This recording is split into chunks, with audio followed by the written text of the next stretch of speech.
안녕하세요. 김사유입니다. 오늘 준비한 영상은 3월부터 최근까지 읽은 8권의 책을 모아 보았습니다.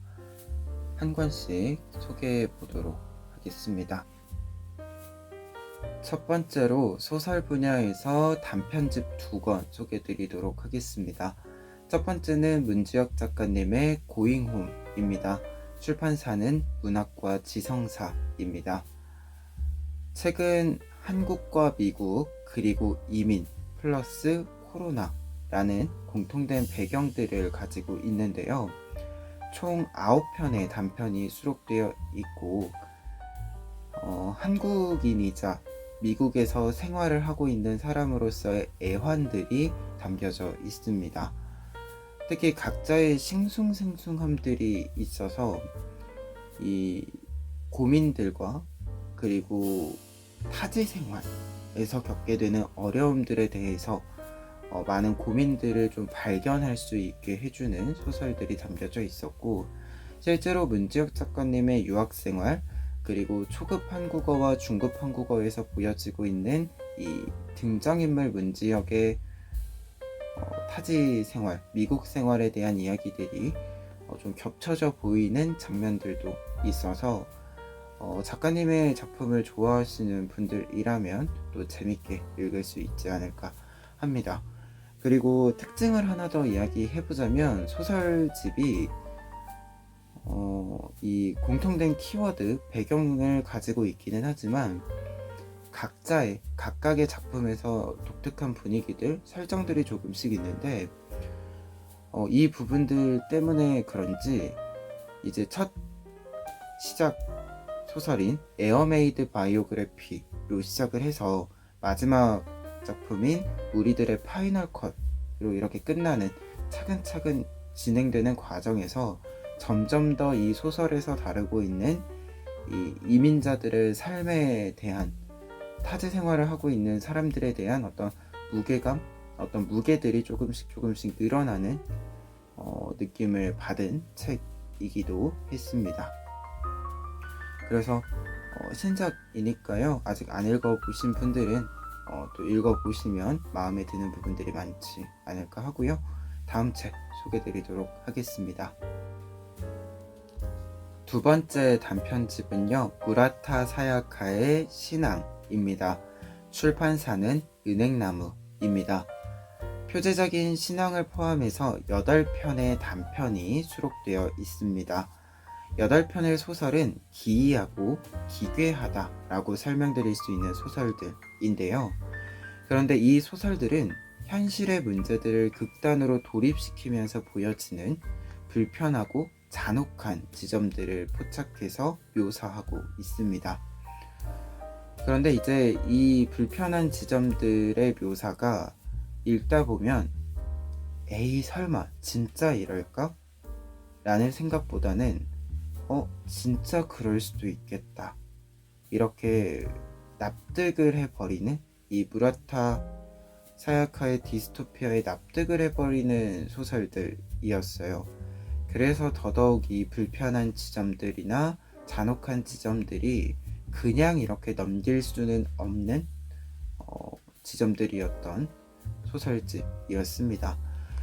특히 저 같은 경우에는 이제 두 번째 단편인 생존에서 생존율, 야인 등의 설정들이 보여주는 앞으로의 암울한 모습들은 정말 그럴 수도 있겠다 라는 생각을 가지게 한 요소들이어서 수능을 하면서도 섬뜩한 느낌을 받은 소설이어서 더 기억에 좀 남은 부분이었습니다.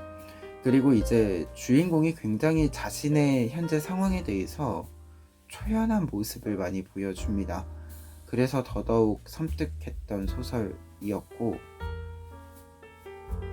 약간은 디스토피아 소설을 좋아하시는 분들에게는 재밌게, 그리고 이 디스토피아가 이야기할 수 있는 것들이 또 무엇인지 좀 확장을 시켜가면서 읽으실 수 있지 않을까 한 소설이었습니다.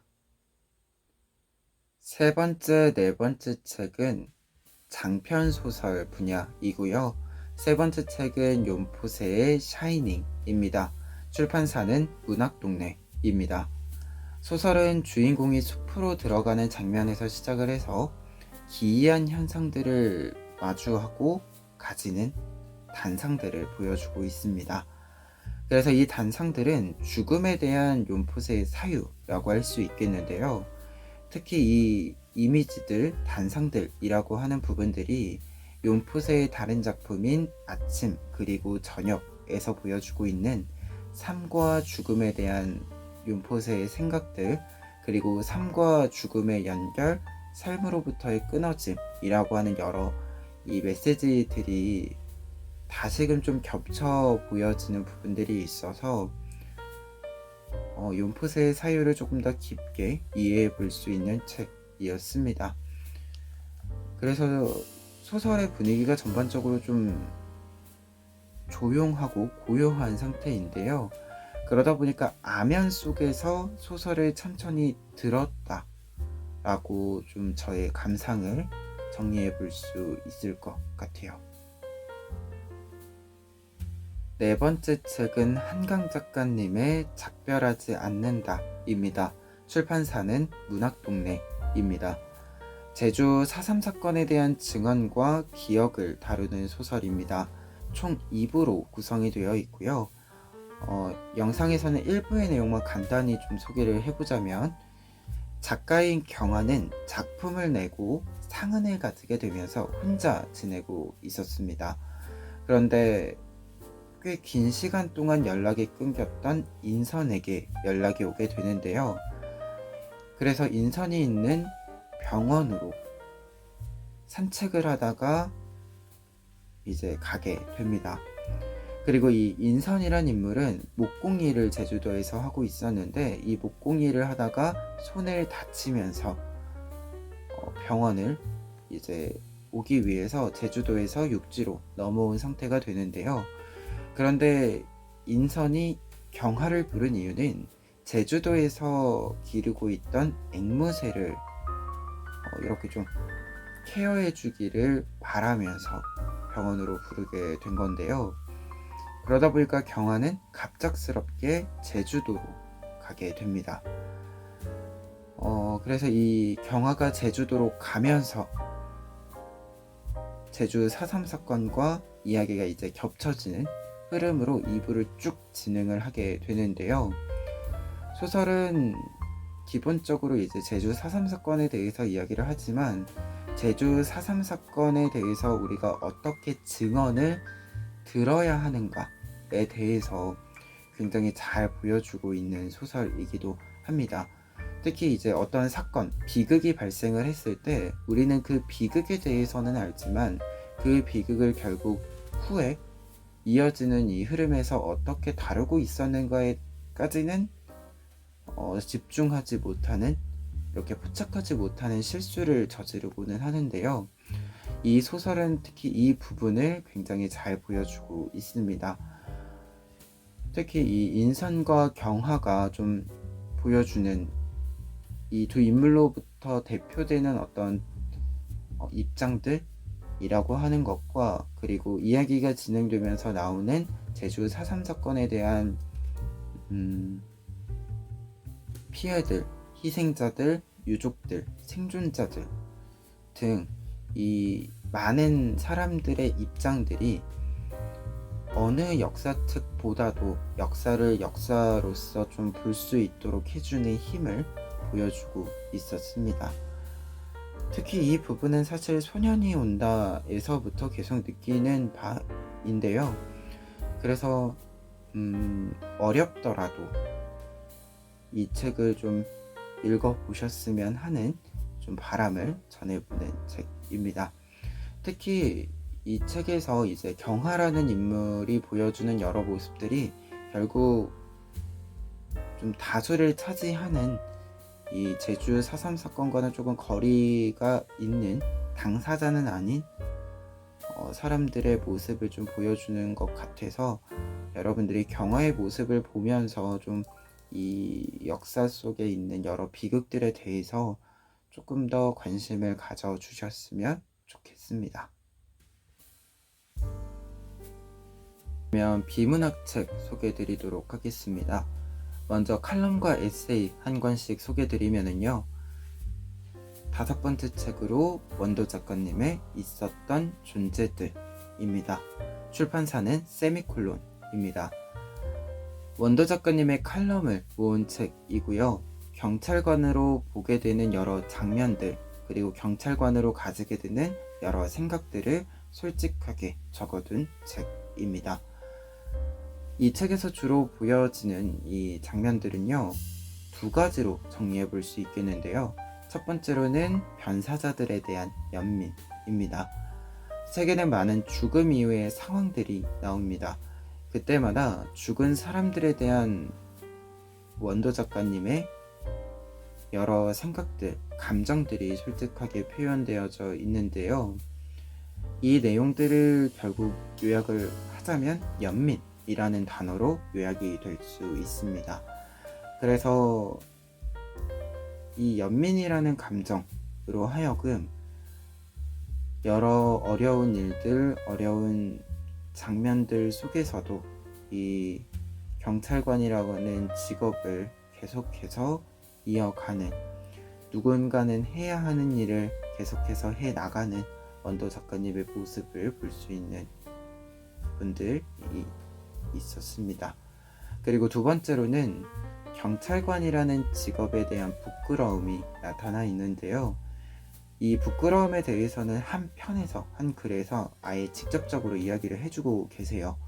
그런데 이것이 그 글에서만 나타나는 것이 아니라 사실 이 책 전반에서 가지고 있는 어떤 고뇌의 모습으로서, 성찰의 모습으로서 이제 책의 전반적인 방향성을 또 보여주고 있는 부분들이기도 해서 어떤 직업을 가지고 있는 것에 대한 진한한 모습들을 또 생각해 볼 수 있는 부분들이었습니다. 그래서 경찰관이라는 직업에 대해서도 생각해 볼 수 있는 책이지만, 어떤 직업을 가지고 있기 때문에 그 직업에 대해서 생각하는 것, 어떤 진한함이 있어도 미묘한 어떤 장면들이 다른 사람들보다 기민하게, 예민하게 보여지더라도 그것을 어떻게 이렇게 품고 살아갈 것인지에 대한 생각들을 해볼 수 있는 책이었습니다. 6번째 책은 술단 책방치기님의 돈 걱정 없이 책방으로 먹고 사는 법입니다. 출판사는 술단북스입니다. 올해 저는 이제 여유가 있으면 독립서점, 동네 책방들을 직접 방문해서 책을 구매하고 있어요. 그래서 독립서점이나 이제 동네 책방이라고 부르는 이 공간, 어떻게 보면 또 직업이라고 하는 것에 대해서 관심을 좀 많이 가지고 있는데요. 그래서 이 동네 책방, 독립서점에 대해서 조금 더 알아보고자 구매를 한 책입니다. 그래서 책에서는 이제 책방을 운영하기 위해서 필요한 것들에 대해 소개를 해주고 계시고요. 이제 책방을 운영하기 위해서는 책만 팔아서는 안 된다 라는 사실을 이제 핵심적으로 이야기해주고 있는 책이기도 했습니다.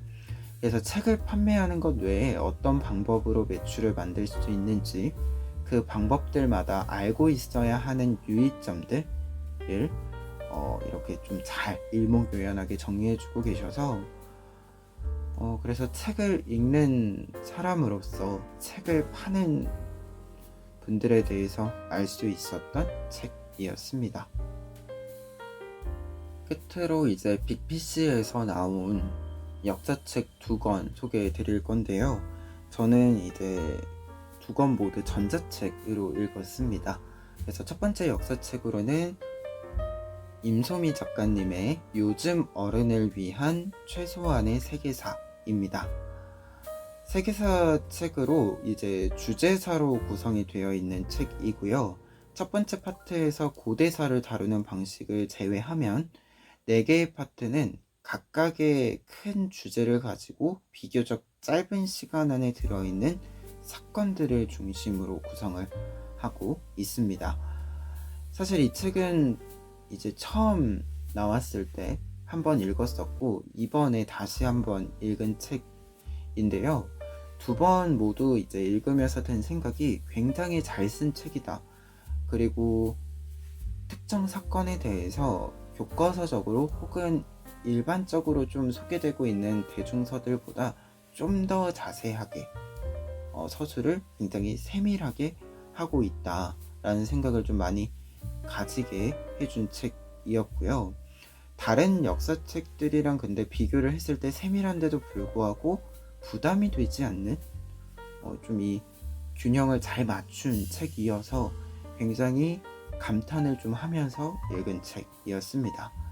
그런데 또 아쉬운 점이 하나 있다면 중국사 파트가 좀 아쉬웠어요. 특히 이제 앞에 중국사 다루는 부분이 이 책의 구성이 어떤 사건을 중심으로 해서 조금 더 구체적인 이야기들을 이렇게 끌어올리고 있는 특징들이 있는데, 중국사 서술에서는 사실 이 부분이 좀 약했다라는 생각이 있고, 그리고 이제 고대사 파트에서 다루는데도 불구하고 이제 하상주부터 거의 이제 근대사 이제 시작까지를 한 번에 쭉 그냥 정리를 해주고 계세요. 근데 이 부분이 좀 굳이 이 책에서 이렇게 중국사 전체를 통사를 이렇게 요약적으로 정리할 필요가 있었을까라는 아쉬움이 남기도 했고, 그리고 좀 학술적으로 보자라고 한다면 고대사라고 표현을 했는데 이렇게 다 넣어버리면 약간은 비약이 될 수 있는 부분들이 생길 수 있지 않을까? 오개념이 만들어질 수 있는 부분이 있지 않을까라는 생각을 좀 해서 약간 이 중국사 서술이 아쉬웠다 라고 이야기 좀 해봅니다. 그리고 한 가지 더 이야기 드렸을 때 이건 아쉬운 부분은 아니지만 읽으실 분들에게 좀 유의점으로 이야기해 드린다면, 아무래도 특정 사건을 주제사적으로 다루고 있기 때문에 이 책을 세계사 공부를 하겠다라고 마음을 먹었을 때 첫 책으로 읽으신다라고 하면 조금은 어려울 수 있다 라고 하는 거.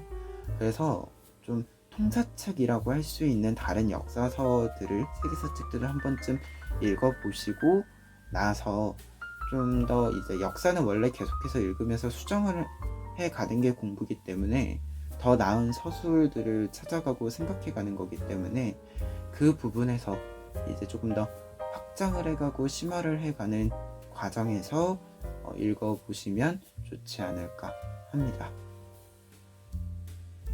마지막 책은 김재환 작가님의 울게 되는 한국사 근현대사편입니다. 책은 강화도 조약을 시작으로 IMF까지 사건사를 중심으로 해서 서술을 하고 있는 책이고요.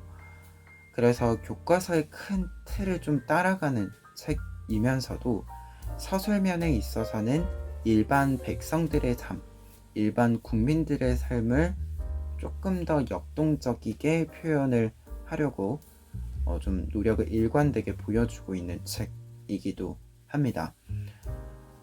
그러다 보니까 확실히 책을 읽는 데 있어서 조금 더 이입을 해서 읽을 수 있는 책이기도 했는데요.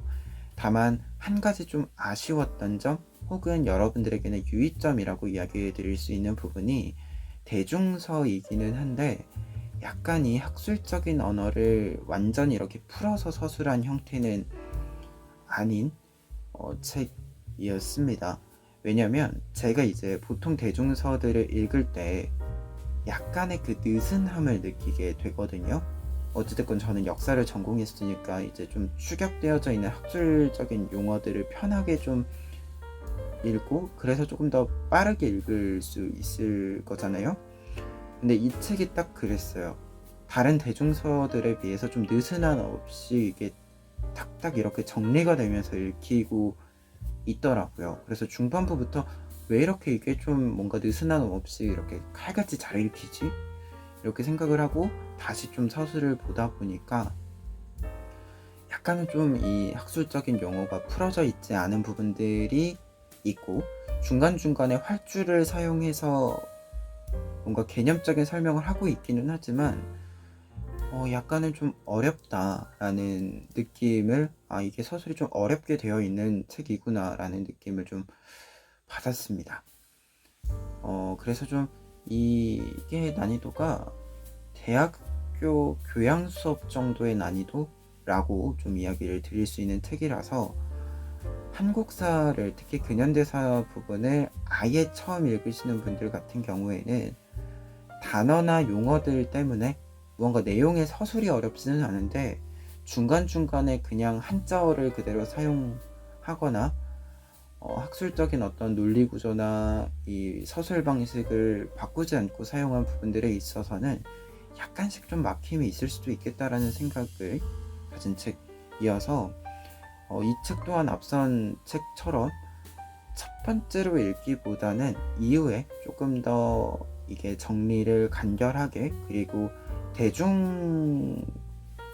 대중서를 위한 언어로 이게 풀어 쓴 게 항상 능사는 아닌 건 맞거든요.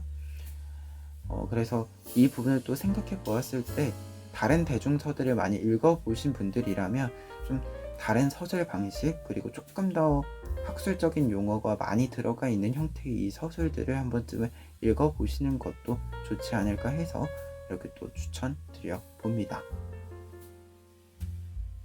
그래서 오늘 총 8권의 책 소개해 드렸는데요. 이제 완연한 또 봄 날씨가 되기도 해서 밖에 나가서 책을 읽기 좋은 시기가, 계절감이 또 되었습니다. 그래서 이 시기에 또 좋아하는 책들, 마음에 드시는 책들 한두 권 들고 가볍게 또 산책 나가보시면서 책도 함께 읽어보시는 거 한번 추천드려 보고요. 오늘 영상은 여기까지 하도록 하겠습니다. 그러면 저는 다음 영상에서 또 뵙도록 하겠습니다.